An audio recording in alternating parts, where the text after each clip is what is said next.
शुरू करते हैं। Bismillahirrahmanirrahim. Today we are going to start our online classes for economics A2. So first of all, I want to give you the introductory lesson, how we are going to compile this course while we are taking online classes.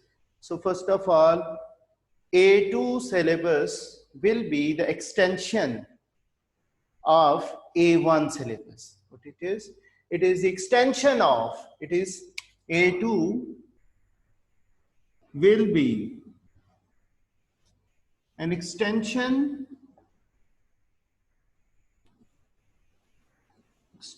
of AS syllabus.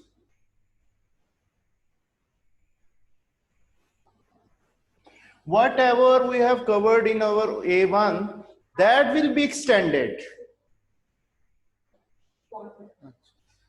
So that will be extended for our A2. So in that case, we are covering those topics. The following topics will be covered. The following topics or chapters will be covered. There are 5 chapters. One is basic economic ideas,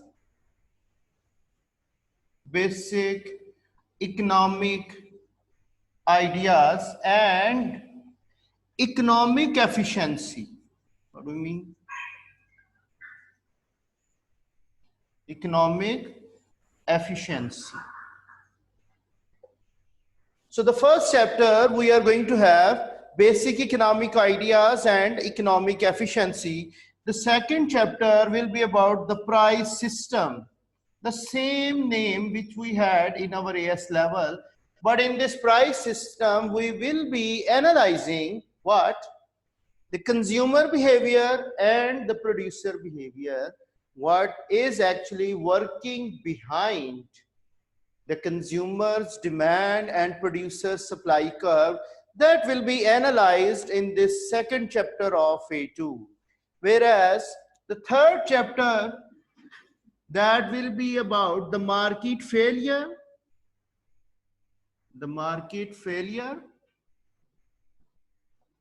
and the government intervention.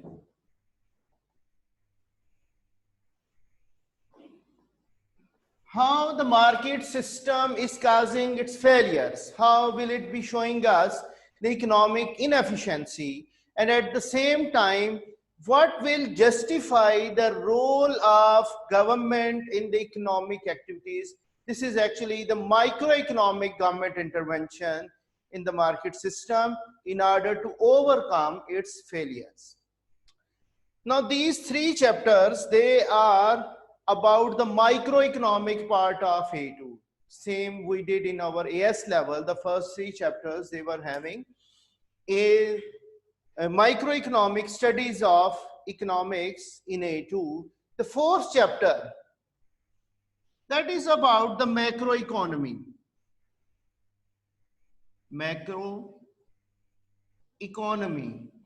macroeconomics, last time we studied inflation and balance of payment exchange rate in our 4th chapter, but right now we will be studying the national income statistics and the developing and developed economy statistics and many other things like money multiplier, all these things, how macroeconomic national income multiplier will be working in the economy. They are all will be categorized in the case of 4th chapter of A2, that is macroeconomy.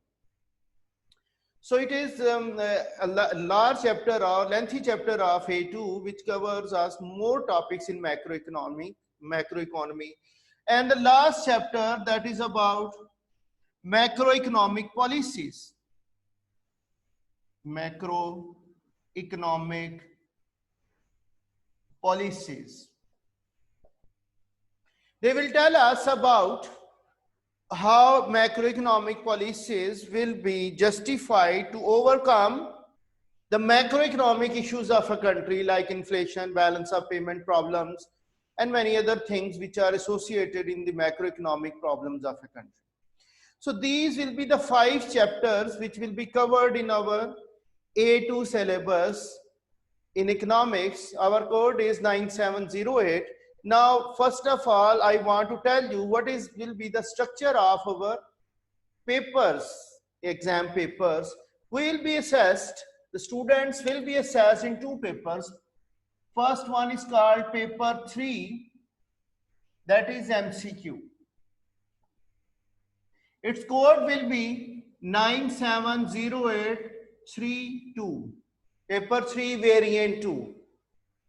It includes 30 MCQs. How many MCQs are there? 30 MCQ, multiple choice questions. Okay, and its time allowed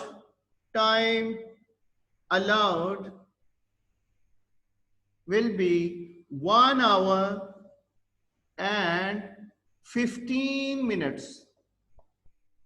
We are having this much of time to cover this paper 4, 1 hour and 15 minutes, and 30 MCQs mean there will be the 30 marks for this paper. So we are going to have paper 3, which is including all the MCQs or multiple choice questions from these 5 chapters. There can be 1 or 2 or 3 MCQs from AS level, maybe about exchange rate, sometimes they give us, but main part of MCQs paper that covers from these 5 chapters, mainly we find more than 15 MCQs from the first 3 chapters, maybe 18 MCQs, 19 MCQs, they are covering from the first 3 chapters of A2 economics. One is basic economic ideas and economic efficiency.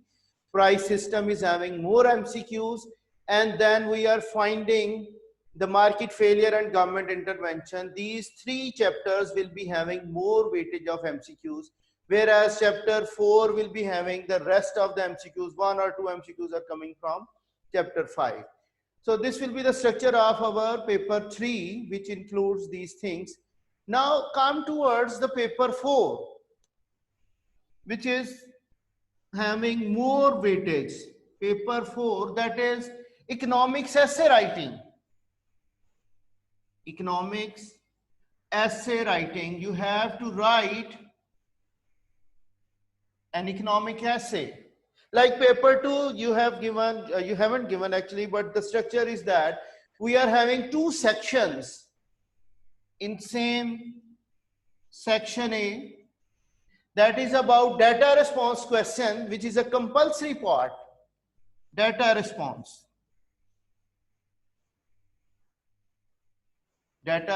question, it is a compulsory one and it carries 20 marks. And it usually comes from the microeconomic part, the first 3 chapters. Again, we say majority of time in A2, we are finding the data response question from the first 3 chapters. Sometimes it comes from macroeconomy, but usually we have the same question from the first 3 chapters. It carries 20 marks. And section B, that is the main part of this paper. You are having, you have going to answer 2 questions, answer any 2 questions out of 6.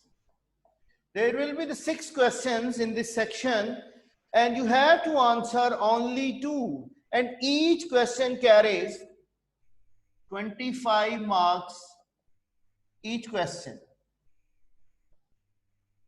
So the section B total will be the 50 marks. How many marks will be there? The 50 marks for section B. And you have to answer 2 questions. There is a lot of choice, but this choice will make a problem for the students, because we are going to have a lot of choice. Some students, they will be making a selective study, and in that case, they will be facing a problem. Now see, again, the first 3 chapters, they are having the 4 questions in section B. Like if any student, he covers the microeconomy, the microeconomic topics, chapter 1, chapter 2, and chapter 3 of A2. He or she will be having 4 questions from these 3 chapters, and he has to answer or she has to answer 2 questions out of them, and 2 will be as a choice, they will be available with the students. Whereas the 2 questions, they will be coming from chapter 4 most of the time, and they can be mixed with the chapter 5. So the questions, they are having the mixture of the parts, like for part A of the question can be from the chapter 1 and part B can be the chapter 3. This is the mixing of the questions adopted by Cambridge University. So the total marks of paper 4 will be, how many total marks are there? 70. In which 20 marks they are carried by the section A, data response, that is a compulsory part, and 50 marks they are allocated to section B of paper 4. Now how much time is allowed? The time allowed for paper 4, time is 2 hours and 15 minutes. And every question of section B is categorized as option A and option B. There will be the 2 parts of question in section B. One part will be about explain the idea, in which you have to completely answer about the knowledge and information about the topic, and to some extent you are going to analyze the question, the answer as well. And in the part B of every question, you have to discuss the matter.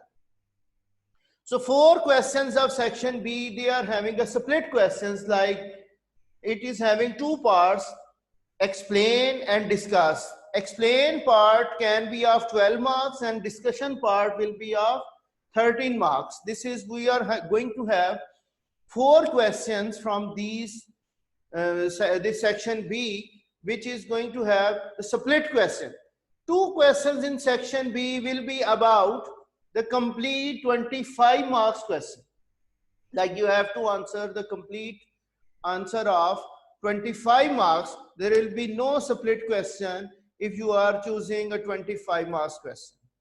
The problem which is faced by the students when they are taking paper 4, they are choosing 2 questions which is going to have split parts A, B and AB. 4 questions they have to answer. They are unable to manage their time, and due to this mismanagement, they are unable to complete their answers of section B within the time allowed. So they can face a problem of incomplete answer paper. So as a result, they are facing a drop in their grade and a result.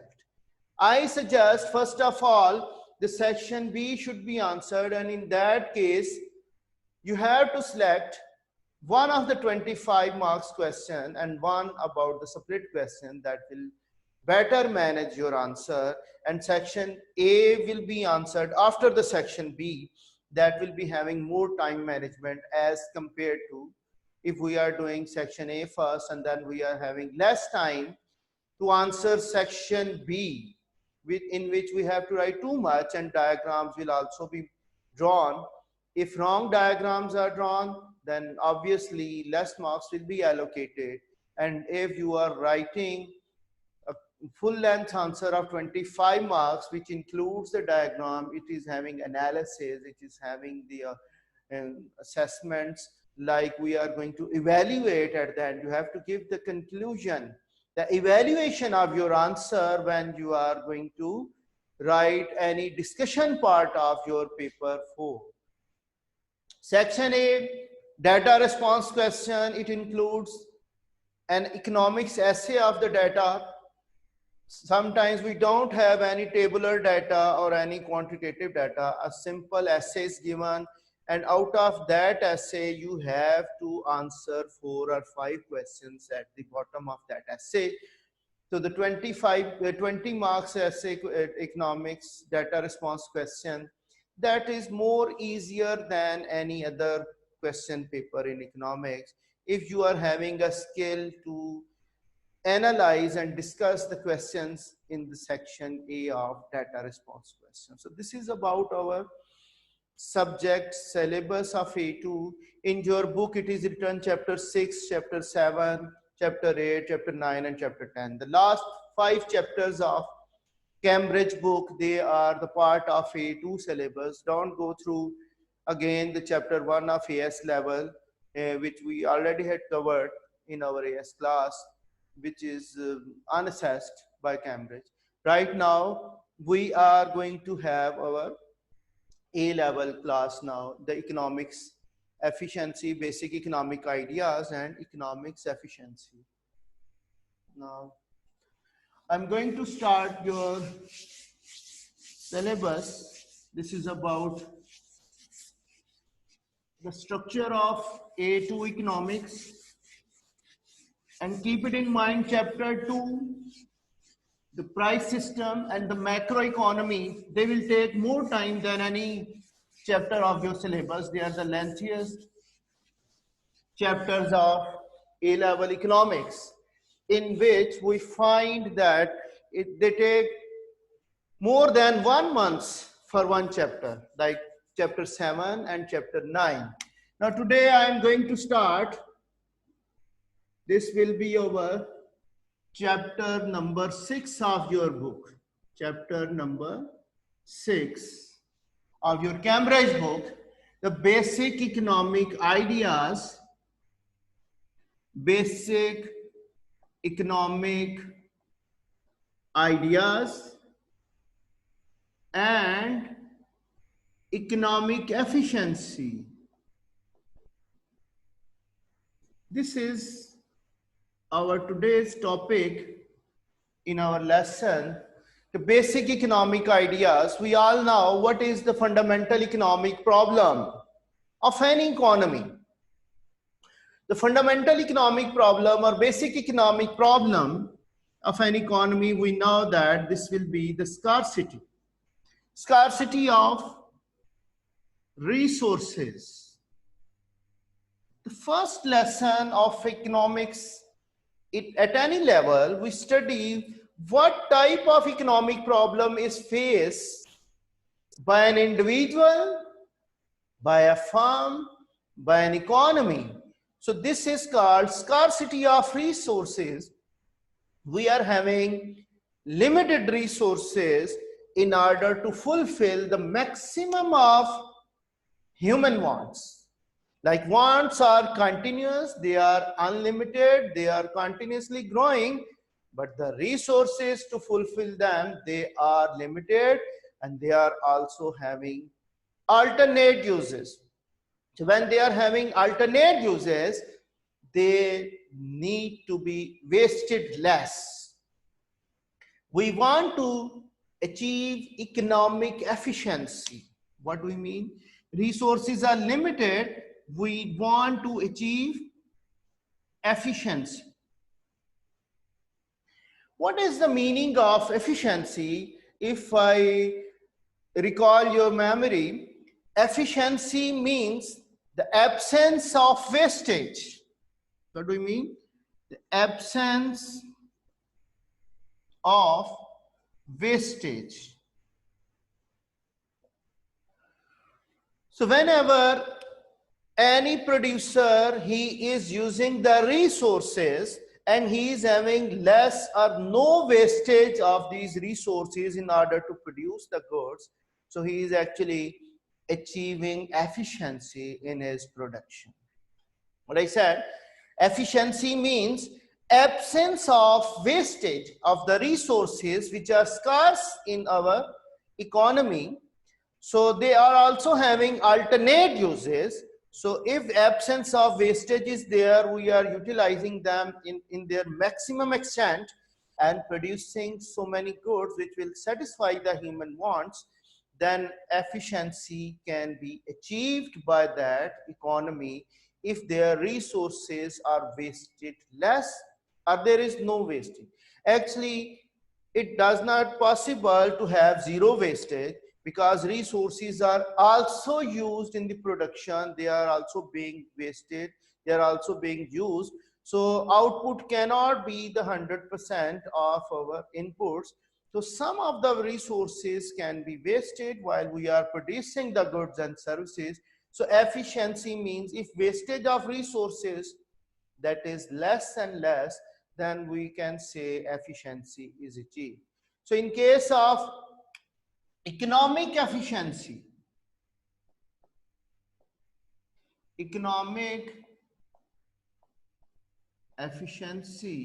what happens? We have many things to discuss and explain the economic efficiency. The first thing which is about economic efficiency, that an economy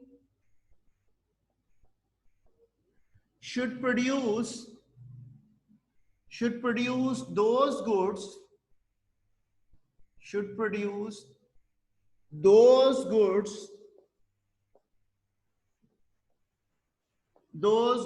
and services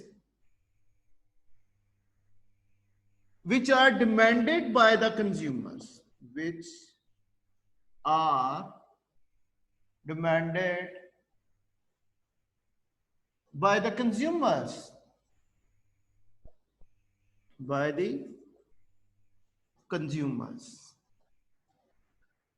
If economy is producing those goods which are demanded by the consumers, and definitely it is allocating resources in the direction which are the goods highly demanded by the consumer. And if economy is producing those goods which are not demanded, then resources are misallocated, they are being wasted. For example, we see black and white televisions, they are not produced right now because they are not demanded by the consumers. So if any producer, he is going to allocate resources, that he is going to produce a high efficiency, high definition, black and white televisions, but nobody is there in the market to buy them. So this will be called a misallocation of resources, and economy is having economic inefficiency in the allocation of those resources. So only those goods have to be produced which are demanded by the consumers. We can also see in the market system that market producers are not producing poison for human beings. What is the reason? Because there is no demand of poison. So resources will never be allocated in the production of poison. And if the students are demanding them before their exams, then it will also be produced. If they fear that they will get failure and they are demanding the poison, then producers will be supplying them before their result is announced. Then we can say economic efficiency can be achieved if students are demanding. But right now, we are not having the production of poison because it is not demanded. So in case of economic efficiency, the first condition should be that only those goods, consumer goods, producer goods, or the services like teaching, online teaching, they are demanded. That's why they are being supplied by the institutions, all the universities, all the schools. They are providing now these services which are now demanded online. We are not having the possibility right now to have our regular classes. So if these classes, online classes are demanded, these are the services which are also supplied as they are demanded, then we can say economic efficiency can be achieved if those goods are produced which are demanded and those services are produced. The second thing about economic efficiency, that means whatever goods and services are produced, their per unit cost of production should be minimized. It does not mean if we are producing these goods and services and at the same time our cost of production is increasing, then we can say our goods will not be having economic efficiency. If we are having two options to produce, like labor intensive method or capital intensive method, and we are producing the same good by the labor intensive method, which is having higher per unit cost of production, so in that case it is not having economic efficiency because capital intensive method is having lower per unit cost if it is available. So we say the method of production. The method of production which is producing these demanded goods should be having lower per unit cost. If that method is adopted, we say economic efficiency in production is also achieved. So the method of production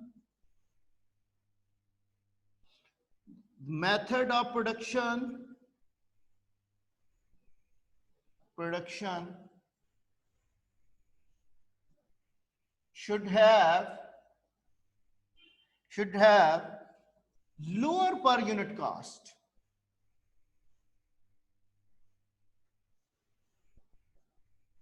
Per unit cost means average cost of production. If cost of production is minimized by the producers, then we can say the goods which are produced, they are having economic efficiency. So economic efficiency is having mainly two types. One is called, this is called allocative efficiency, the first one. Allocative economic efficiency. That means the resources are allocated in the direction in which the goods are demanded. And the second part of economic efficiency, that is about productive efficiency.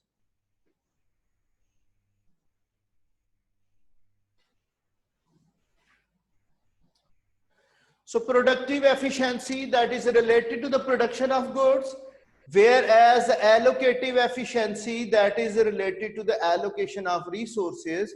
Whatever goods are produced by the producers, they should have the two things. First thing is that the resources should be allocated in the direction where the goods are demanded, and the second is that when they are produced, they should also be achieved productive efficiency. Like their per unit cost of production should be minimized in order to achieve productive efficiency. If both these efficiencies are achieved, like allocation of resources in the right direction, and they are also having the minimization of the cost of production, then we say economic efficiency is achieved by that firm or economy or by individual. So we say economic efficiency is basically of two types. One is productive efficiency. One we say allocative efficiency. Allocative efficiency. And second is called productive efficiency.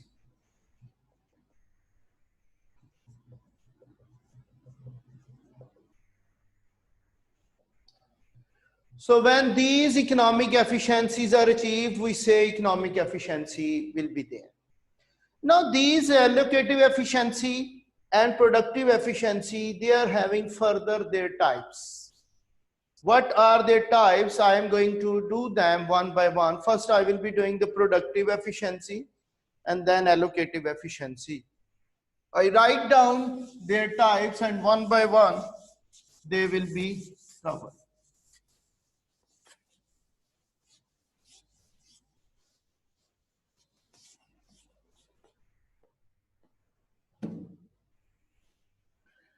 So types of economic efficiency.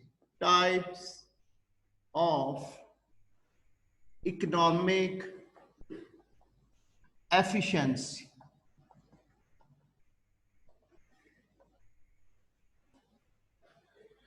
One, we can say a static efficiency.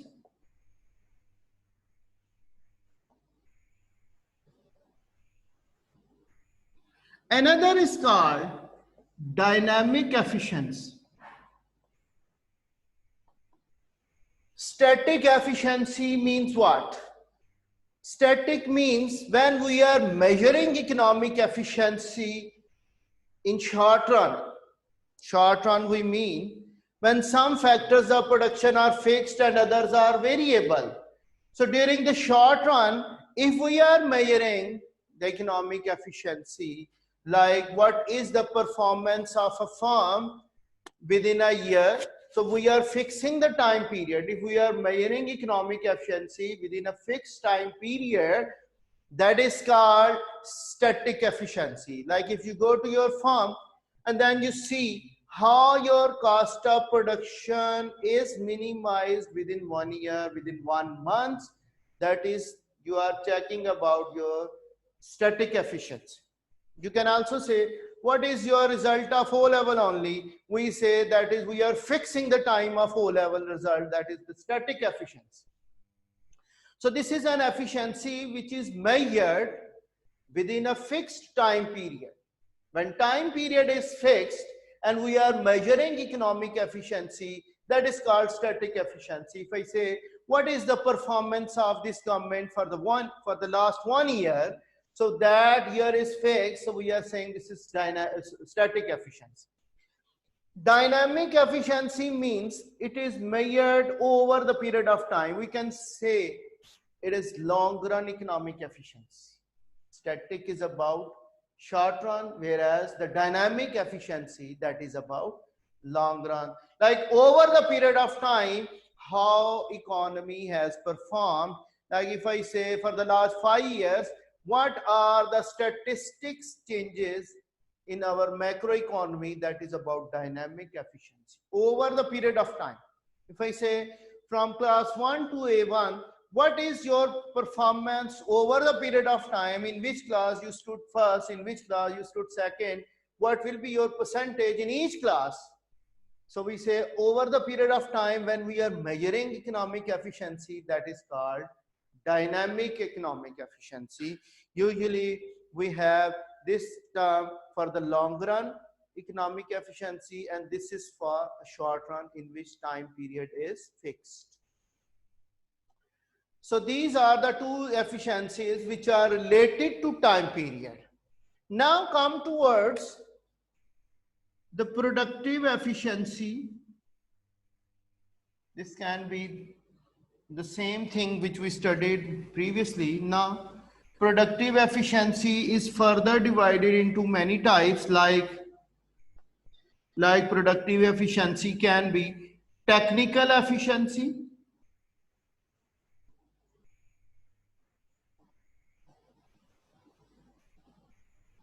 and it can be X efficiency. One and the same thing, the type of productive and technical efficiency. And allocative efficiency can be in the market and in the firm as well. The first, I'm going to say about something about productive efficiency in our economy. Which is easier? Finished? Okay.